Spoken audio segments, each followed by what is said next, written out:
How's it going, everybody out there in the world?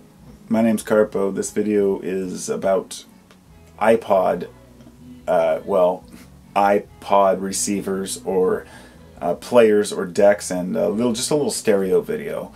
I wanted to do this the other day because, God, when you're out there shopping for these things, it's just a pain in the ass to find one that works. And I refuse to buy, brand new stereos, so I go to Goodwill. And so I found something interesting the other day. I've been picking these out, and I thought I would share this only because it might save somebody a little bit of grief down the road. Now, I have this little device here I bought. Now, this is one of those Bluetooth receivers that goes on the 30-pin Apple dock, and they're pretty cheap now. And what I've got here is I have 4 units that I bought over the last few weeks, trying to find one that has a powered unit. And this is the problem I've found. Like, for example, this is just an iPod 4, and I bought this little unit, turn it on, and it should just play, but of course it's probably not on right now. Oh, it's on.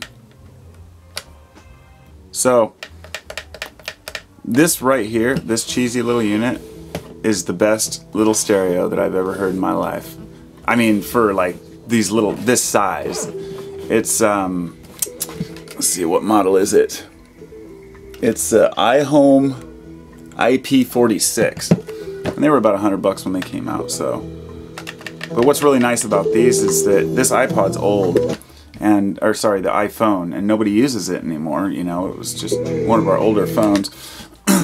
And so it's just basically become an MP3 player. I don't know why it won't turn off, though. So after I bought this one, I'm having problems turning this off now. That's weird. Anyhow, screw it. This one over here I showed, I bought this for my Zune. I have a Zune, yes. And this one sounds like total crap. It's called a Z Live. And I know nobody will ever buy one of these, so it doesn't really matter. But finding an actual Zune dock for my old Zune, I've had that for 10 years, is just impossible. But if you go to Goodwill, and this is where I got all these things are like $5 to $10 each. Now, this one is a little junker that I got for like $6, but this thing I actually paid $15 for. And I guess this was kind of the point I wanted to make for people out there looking for a good stereo for your, whether it be an iPod, whatever, your phone. Having one of these little things to hook into is really cool for going on trips, And most of them have the iPod dock. This thing sounds like ass. This is the crappiest speaker system I've ever heard. And I don't even know what the model of it is. Let's see. It's an IBCD 3817 DT, the iLive. So, you would think that this thing with this, if you look at the reviews, it's got bass speakers and all this shit, and you would think it would kick butt, but it's like the worst sounding stereo I've ever had. I mean, I couldn't believe it.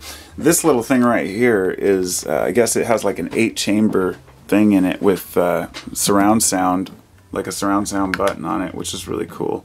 And the bonus is that it's rechargeable. You just plug it in, and actually it has internal batteries, so you can take that thing and carry it around with you wherever you go. And that's pretty cool, in my opinion. Good way to utilize a phone that otherwise might not be used. So there's all my iPod units, and that's all I wanted to talk about. Except for this, I guess I should mention this. Another thing I found at Goodwill that I've been wanting to share. I bought this for $25 the other day, and it's a Denon CD player, but it's a CD receiver. It's a UD M30. And when I bought it, my first thought was just, oh, a small CD player, but it has, its own little built-in unit. It's only like, I don't know, 100 watts or something, right? Maybe 50 watts, actually, I think it is. So I bought it, took it home, I hooked it up to these 2 bookshelf speakers. These are Venturi B52s from BIC Speaker Corporation. Got those at Goodwill also a long time ago. And never realized how damn awesome they were until I hooked them up to this unit, which also has an aux output, which is going down here to my subwoofer, and it's just a 10-inch subwoofer, but it's a powered sub. So I got the powered sub running on its own little source. It's really yeah, I can't, obviously I won't even try to do that. There's no point in trying. You know, I see people make these videos showing stereos and it's like they play them. It's like, yeah, that's going through a, you know, a camera microphone, and then it's going to be played on YouTube on people's computers and phones. You're not going to be able to hear the quality. But when I sat in here between these two speakers and I was doing some work, I was just blown away. The sound separation is amazing. And I think that's something that's often overlooked, and a lot of people don't know any better or really care much about their stereo. I mean, there's a lot of people out there that watch movies through their television, and that's a pretty normal thing. I mean, these days that's changing, but you know, even 20 years ago I had to have a stereo system hooked up to my television. And it was harder to do back then because there were no outputs. You know, anybody who grew up in the 80s knows you had like a coax input, and then that was it. There's no output for TVs into stereos back then, unless you had a nice one. But I've always been kind of an audio fanatic, and so I have an ear for music. And I know that MP3s, you lose about 90%, from what I understand. Up to 90% of the original music is lost by, basically that's what compression is. That's what an MP3 is. It compresses it by removing parts of it that they think you won't hear. And this is anything usually above 20,000 hertz, and sometimes sub-bass below 20 hertz. And I've had experiences, because I have a lot of vinyl. I listen to a lot of records. I like to download like lossless audio format because I can hear above 20,000 hertz. I have really good hearing, and I can hear very high pitch. I think up to like 23 or something. So I miss those things, and I even more miss the sub-bass. And often it's the source material that's the problem. If it's a crappy recording, if you're trying to play an MP3, it doesn't matter what system you play it through. It doesn't matter how, if you have a $50,000 system, it's not going to sound good unless the recording's good. Which is funny, actually, when I was looking up reviews on this Denon right here, there was one guy in there that said, he said, I couldn't believe the sound coming out of this thing. He says, I'm an audio engineer, and I have a $35,000 stereo system in my living room, yet I prefer to go into the den and listen to the Denon. And I can see why. It's just, you know, you think that you've got to spend all this money on these products to get good sound, and it's not true. I've even heard of guys buying gold speaker cable. And I'm like, did you know that silver is a better conductor than gold? And they'll say, well, then why do they put gold on the end of the plugs? And I say, because they resist corrosion better. It's that simple. But if you can say you have gold speaker wire, I mean, ooh. But, you know, I try not to pick. Actually, my most viewed video here on YouTube is one I did like right when I started, and it was like, it was called like why vintage receivers rival a lot of today's, you know, stuff. And I get a lot of shit from people who spend a lot of money.